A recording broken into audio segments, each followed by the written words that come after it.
Ipagpapatuloy ang ating pag-aaral sa focus ng pandiwa. Tayo ay nasa ikalimang focus na kung saan ito ay ang focus sa gamit o instrumentong focus. Dito naman ay kung saan ang paksa ng pangungusap ay bagay na ginamit upang maisagawa ang kilos. So sinasagot din nito ang tanong na sa pamamagitan ng ano. Tignan natin ang ilang halimbawa. Ang pambura ng pisara ang ipinangbato ni Ginoong Ramos sa malikot na mag-aaral. Binato ni Ginoong Ramos ang malikot na mag-aaral sa pamamagitan ng ano?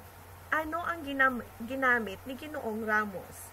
Ang kanyang ginamit ay pambura. Anong ginawa niya sa pambura? Ito ay ipinangbato niya sa malikot na mag-aaral. Ikalawang halimbawa. Ipinanghampas ni Ben ang walis sa kanyang aso na muntik kumagat sa kanyang kaibigan. Hinampas ni Ben ang kanyang aso sa pamamagitan ng ano? Ano ang ginamit niya? Ang walis. Ito ang ginamit niyang bagay upang ihampas sa kanyang aso. Kung kayo man ay natuto sa ating pag-aaral ngayong araw, huwag po ninyong kalimutang like at mag-subscribe. Salamat!